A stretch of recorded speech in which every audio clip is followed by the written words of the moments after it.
Guys, welcome back. I'm sorry that last week I didn't stick to my normal schedule. Life has been a little hectic for me, and I just didn't have the energy to record. But my semester is ending soon. Finals are next week, and then I don't have class over the summer. So I'm hoping to spend some of that time figuring out new kinds of videos that I want to create. More kind of roleplay style stuff, more camera stuff. Yeah, so hopefully I'll be able to get to that soon. Anyways,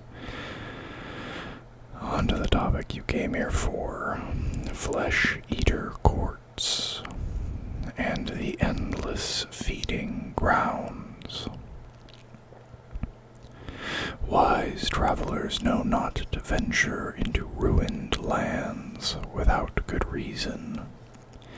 In those places where the dominion of chaos wanes, and the wind moans like a dying man across broken battlefields, the flesh-eater courts have taken root, and woe be to any who would trespass upon their decaying empires. Over the long age of chaos, the realms have suffered. Bloodthirsty killers have turned glittering continents into reeking carnal houses, and dark wizards have loosed storms of sorcery that have warped and twisted the landscape almost beyond recognition.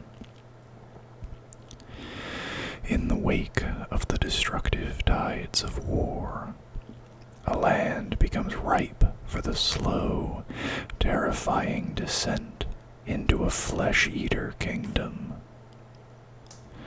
Stumbling and shaking, the survivors of these fallen lands emerge from the ruins of their once great civilizations, only to face a new and insidious threat. Starvation and madness take their toll, and the creatures turn to cannibalism and murder to survive. In time, packs of scavengers emerge from among the survivors to prey upon their erstwhile brothers. Soon the darkness beyond the campfires of marauding chaos armies is filled with pale horrors and the sickening crunch and slurp of bones being devoured. Hearing the call of these hungry children is like a siren's song to abhorrence. Whether it is days, years, or centuries later, such pits of despair and depravity will often attract the attentions of a flesh-eater court. In a dark mockery of the kingdom that came before, ragged skin banners flap wetly above crumbling castles.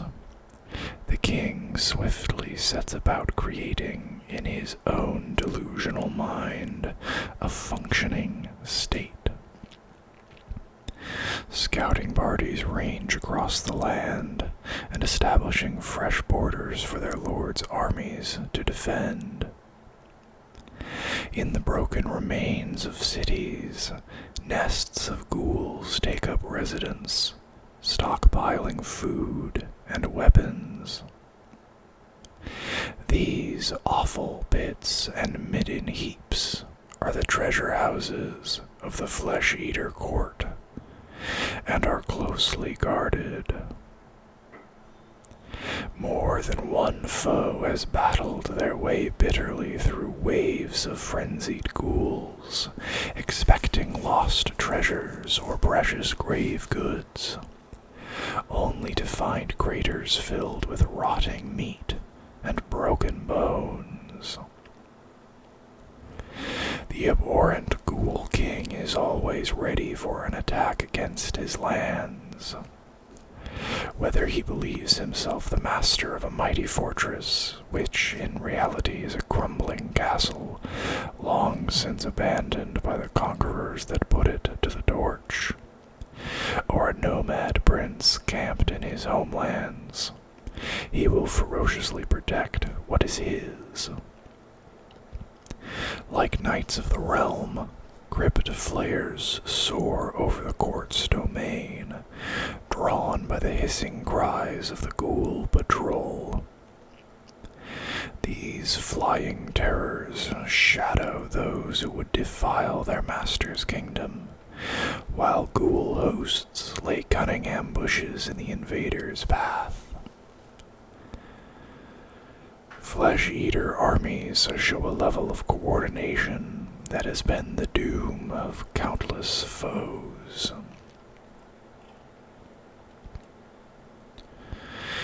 Beyond the Gate of Tears, across the Gulf of Regrets, and over the icy peaks of Hell's Point, lie the lands of the Carrion King, a sprawling kingdom of shroud-tipped spires, shuddering haunted woods and seas of weeping souls, sailed by ghostly galleons. It was among the grandest of the soul-light empires. Those dark and glorious days are but memories now, the spires no more than broken fangs beneath boiling skies, the woods oaken graveyards, and the seas sunken deserts, populated only with the skeletal remains of ships. Even so, many of the first abhorrent king's descendants still call this land their own. They call these crumbling expanses by many grandiose titles, though collectively to the inhabitants of Sheesh, they are simply the Carrion Lands. The brave or foolish might come to these environs, seeking ghoul-kin for their armies.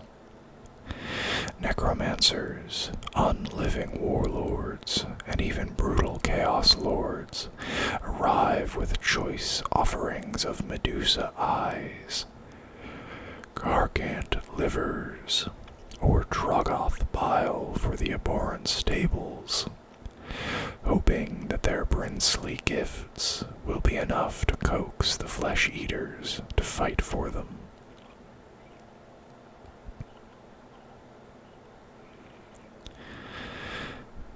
God of the Carrion Courts. The shadow of Nagash stretches menacingly over the realm of death. The great necromancer claims all who toil in its shade as his own, including the Mordants and their kings. Yet it is a relationship plagued by division and darkness, the ruler of the undead, both god and destroyer to the ghouls. In their madness, the abhorrent's view of the great necromancer Nagash is divided. Some revere Nagash as a benevolent father god and seek him out, hoping to find solace in his strength. Others loathe him as a force of destruction or dominance, forever fearful that Nagash is their doom, or is seeking to cage them. Like lost children, abhorrents either flock to beg at Nagash's feet, or flee from his gaze. To all mordants and abhorrence, however, Nagash is their god. From bone-thick feeding grounds, those courts allied to Nagash look up to crumbling statues of the great necromancer, offering their praise through mouthfuls of rotting meat. Many of these courts willingly fight in the armies of the dead, often much to the distrust and disgust of other undead lords. In the delusional eyes of some abhorrent ghoul kings, Nagash appears as a beneficent god wrapped in flowing golden robes, or wearing a golden crown as he smiles down from the sky.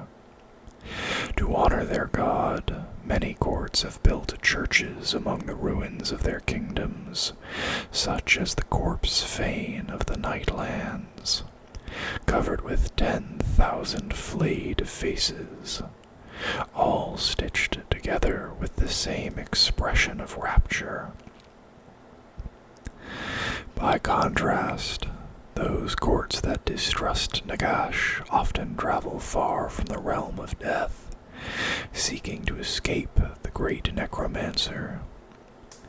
Many of these courts would sooner face destruction or famine out in the wilds of the mortal realms, and will go to great lengths to stay one step ahead of the god of death.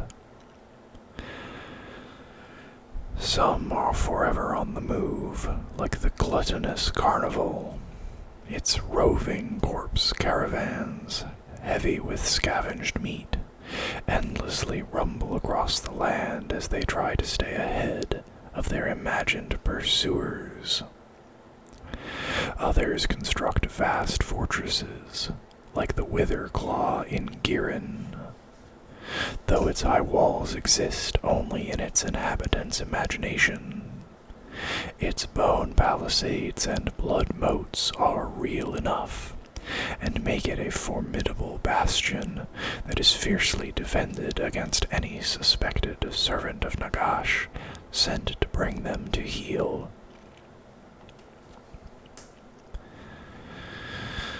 Nagash, supreme lord of the undead. Nagash still holds the flesh-eater courts accountable for the destruction wrought by their maker, the Carrion King. However many times have ghoul armies been pressed into his service, the necromancer accepting them into the ranks of his armies in the name of expediency. During many battles, such as the Deepling Cataclysm and the assault on the Arch of Bones, Mordants died fighting alongside Death Rattlers and Soul Blights. Though they are often willing, the abhorrents and their courts are forever plagued by madness, much to the irritation of Nagash and his more lucid generals. This makes them unpredictable as troops, especially as, unlike true undead, Nagash cannot simply take control of them. For many centuries it has been Nagash's desire to find the Carrion King, wherever he might be hiding. With the blood of this lost king, the Lord of the Undead might be able to control the madness of the Mordants, and rule not just those that choose to bend a knee, but every dark soul sprung from the abhorrent king's lineage.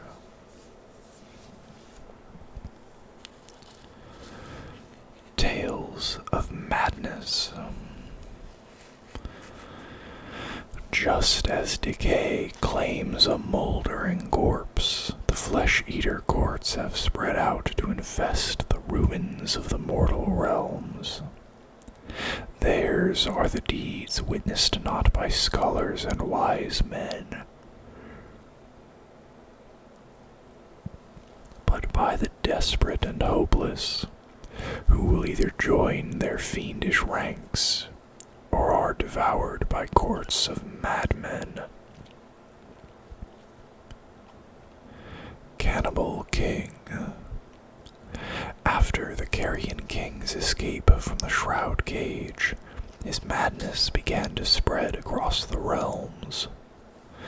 One of the first kingdoms created in his wake was that of the Gibbering Courts, a chain of asylum cities populated by the insane and the depraved.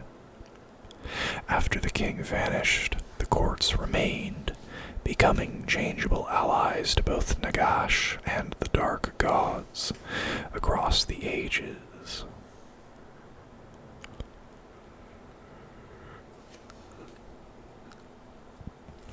Abhorrent fears. After assassins tried to kill him, King Fangheart created a vast Dead Watch bodyguard. In their zeal to protect him, the Crypt Flayers devoured most of Fangheart's court. The Carving Century. The fall of the Atlantic Empire led to a great gathering of flesh-eater courts, as hundreds of abhorrent kings carved up its kingdoms. Many dispossessed Atlantic warriors joined the ranks of the Mordants, pieces of armor still clinging to their pale bodies. The Ragged Pilgrimage. Ghoul patrols from the Yearning Courts became lost, scouting through the realm gates of the Banelands. The Crypt-Ghast courtiers took charge, leading a pilgrimage to find their master. To maintain discipline and morale in their Mordant warriors, the courtiers drilled them ruthlessly. They raised tattered banners, gifted pitted weapons to their followers, and decked themselves in the trappings of lords, creating a spectacle of ruinous finery that was terrible to behold. Gore-Slop Wars. After they devoured their way through the Fireslayer holds of Vulcanum, the alliance of the Swilgore Ogors and Half-Blood courts broke down, each side unwilling to give up the bounty of flesh they had claimed.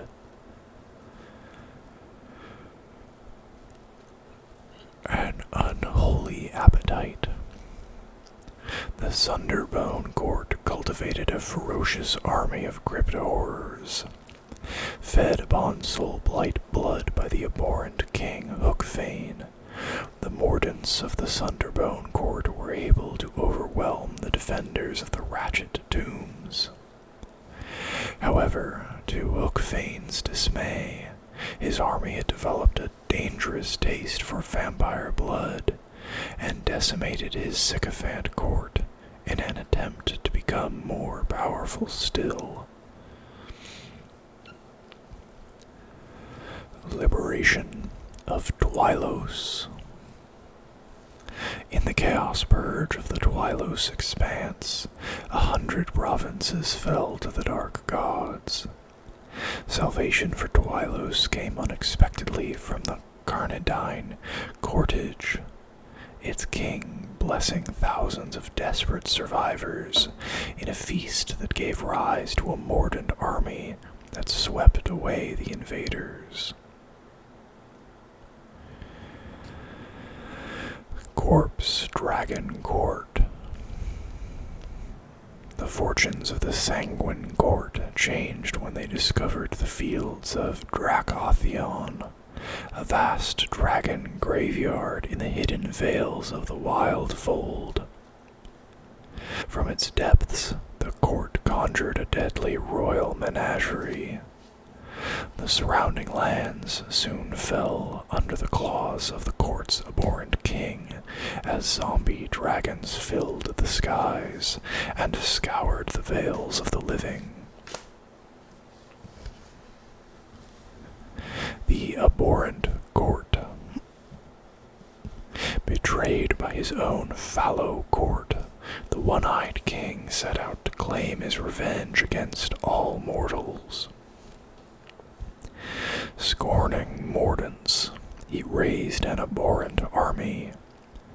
Across the shadow wastes, in the lee of Hish's gloaming mountains, none who lived were safe from him, though he reserved a special hatred for ghouls.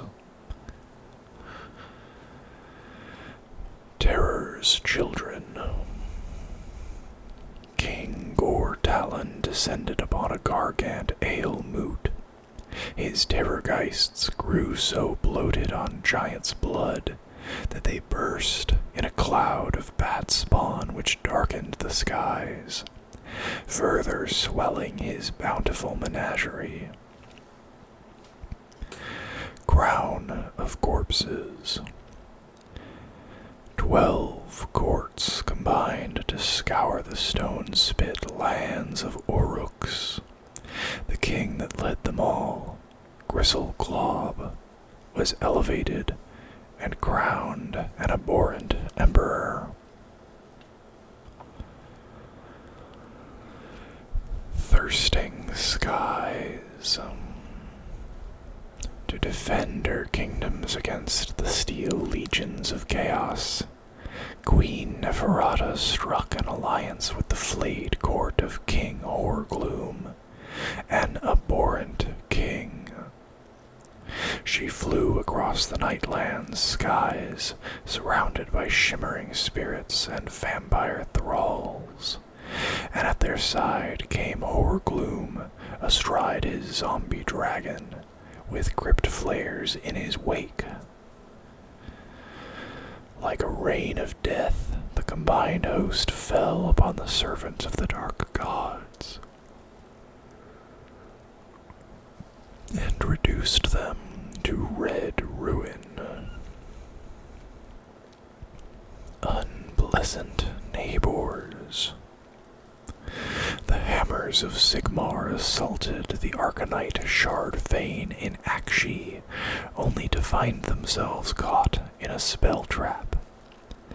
Cut off from Azir, they fought endless waves of chaos spawn. Reprieve came when the mordants of the Crookfang Kingdom spilled from the dungeons and fell on the Arcanites. With their foes slain, the Stormcast retired to the upper levels to secure the Fane's Realm Gate, leaving the Mordants to their feast.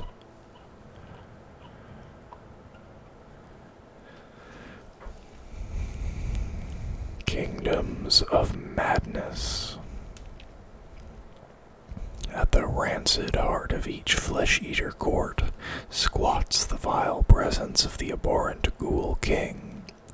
The king's mordant armies are completely in the thrall of their master as they scour the realms in search of fresh prey, their pale bodies covering the land like a horrific blanket of death.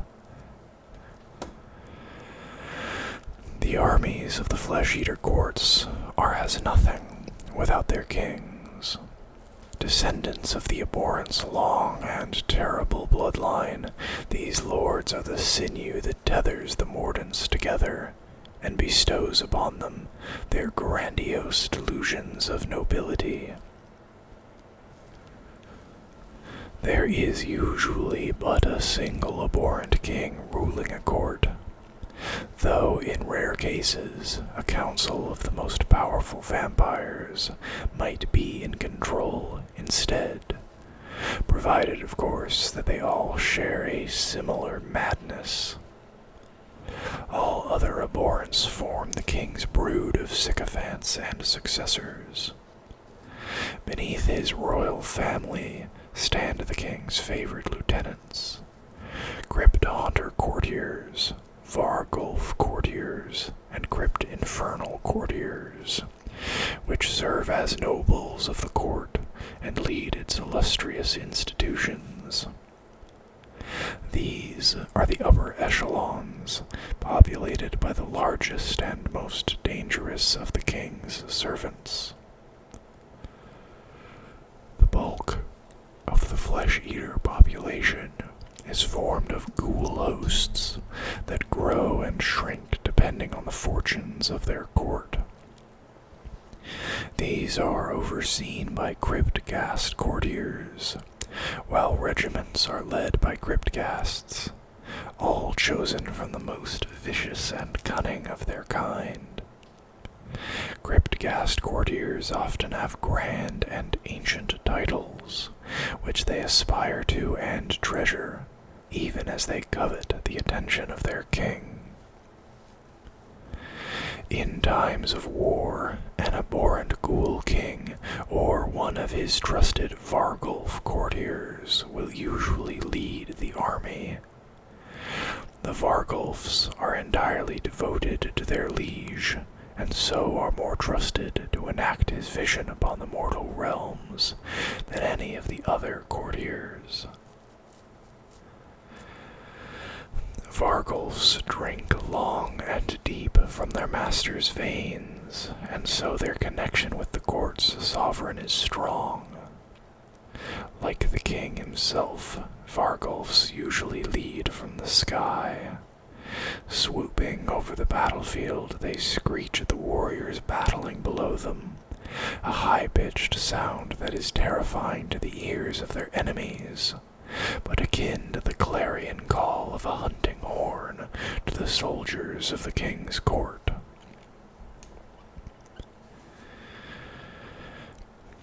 King Gorespume drove his taloned hand deep into the abhorrent's gullet, ripping out a long glistening tangle of organs. The so-called Sun Death King fell at Gorespume's feet amid a spreading pool of blood, and Gorespume fought the urge to fall to his knees and lap up the crimson bounty. Out beyond the red stain, the ragged Sun Death Flesh-Eater court cowered before the gates of Gorespume's city, beneath the starless heavens of the Carrion Lands. "Your youngling king has been found wanting," bellowed Gorespume through red, spattered fangs. Such was the fate of those who thought to challenge the masters of the Carrion Lands. With each new shadow cycle, more of the upstart rulers and their courts returned to the Carrion King's majestic domains. They were as children before the ancient kings. While they had walked the realms in search of kingdoms of their own, the courts of Gorespume and his brothers had grown strong. Stepping over the remains of the vampire, Gorespume stretched his powerful arms wide. "You have come home, my children. Bow down before your new master and take your place in his magnificent court." For a moment, Gorespume felt the dead king's lingering magic still fighting against him, and among the mordant horde, courtiers moved restlessly as their minds rebelled against Gorespume's influence. Then, with a supreme effort, he crushed the last vestiges of the slain vampire's will. All eyes turned to Gorespume, and he felt his court swell in numbers, its immortal might ever growing.